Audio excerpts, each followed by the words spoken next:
আমরা অনেক বছর ধরেই আসলে অন্যায়ের বিরুদ্ধে আওয়াজ তুলতে পারিনি, কিংবা তুলতে গেলেই বিভিন্ন রকমের বিভিন্ন ভয়, প্রেশার এগুলো কাজ করেছে আমাদের মধ্যে।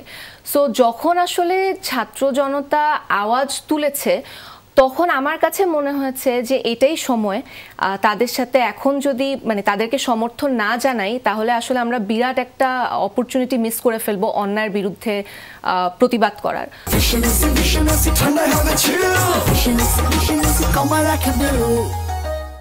আসলে শোয়ের শুরুতেই আমাদের ছাত্র সমাজ এবং তরুণ সমাজদের স্যালিউট জানাতে চাই তাদের জয়ের জন্য, এবং সেই সাথে যারা শহীদ হয়েছেন তাদের প্রতি শ্রদ্ধা জানাতে চাই, এবং যারা আহত হয়েছেন তাদের দ্রুত সুস্থতা কামনা করি। এবং আপনি যেটা বলছিলেন যে ছাত্র জনতার জয় হয়েছে, সেটা অংশীদার তারা শুরু করেছে, এবং আমরা আসলে সেই জয়ের একটা স্বাদ নিচ্ছি এখন।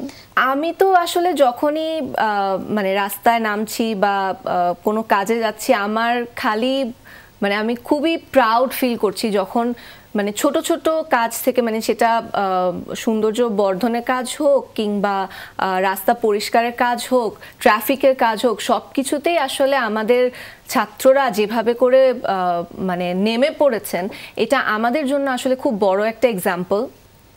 আমরা যে এত বছর ধরে অন্যায়ের বিরুদ্ধে মুখ খুলিনি, তারা আমাদেরকে সাহস জুগিয়েছেন, সেটার একটা এক্সাম্পল হয়ে আছে আসলে। সাবিলা, কেন মনে হলো যে আসলে ছাত্ররা যে আন্দোলন করেছে ওটা যৌক্তিক এবং এটা সঠিক ছিল, যার জন্য আপনি তাদেরকে সাপোর্ট করেছেন? আসলে এটা অনেক কথা বলতে হবে, এটা বলতে পারি, তবে আবারও এটাই বলতে চাই যে আমরা অনেক বছর ধরেই আসলে অন্যায়ের বিরুদ্ধে আওয়াজ তুলতে পারিনি, কিংবা তুলতে গেলেই বিভিন্ন রকমের বিভিন্ন ভয়, প্রেশার এগুলো কাজ করেছে আমাদের মধ্যে।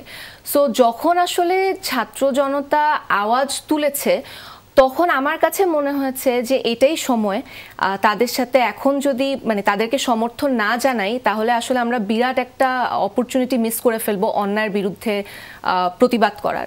সো সেই জায়গা থেকে আসলে মনে হয়েছে যে না, এটাই টাইম, এখনই আসলে অন্যায়ের বিরুদ্ধে প্রতিবাদ করতে হবে। এমনটাই মনে হয়েছে, কিন্তু শুরু থেকে যে আপনি একদম সক্রিয় ছিলেন এই আন্দোলনে, এর পেছনে কি কোনো দায়বদ্ধতা ছিল শুরু থেকে? না, অবশ্যই যে আমার কাছে মনে হচ্ছে অন্যায়ের বিরুদ্ধে আসলে আর কত চুপ থাকা যায়। ডেফিনেটলি শুরুতে একটা ভয় তো কাজ করেছে। আমার মনে আছে আমি যখন আসলে 6 জুন, যতদূর আমি মনে করতে পারি, 6 জুন আসলে হাইকোর্ট থেকে কোটা রিএস্টাবলিশমেন্টের রায়টা আসে। তো এরপর আসলে ঈদ উল আজহা এবং সবকিছু মিলিয়ে তো একটা মুভমেন্টের একটা জায়গায় পজ ছিল।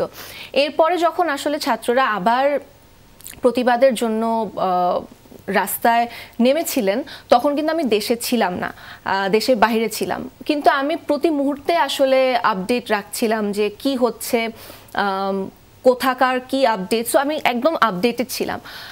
কিন্তু যখন আসলে 15-16 তারিখের দিকে, এই শুরুতে কিন্তু খুবই পিসফুল একটা প্রোটেস্ট ছিল, সবাই শান্তিপূর্ণভাবে জাস্ট কোটার বিরুদ্ধে আন্দোলন করছিল, কিন্তু 15-16 তারিখের দিকে যখন আমাদের ছাত্রদের উপর হামলা করা হলো, তখন আসলে আমি মনে হচ্ছে না, এই সময় আসলে চুপ করে থাকা যাবে না। সো আমি যতদূর মনে হয় 16 তারিখে প্রথম ফেসবুকে একটা পোস্ট দিয়েছিলাম, এবং সাথে সাথেই আসলে আমার কাছে কল এসেছে সেটা মুছে ফেলার।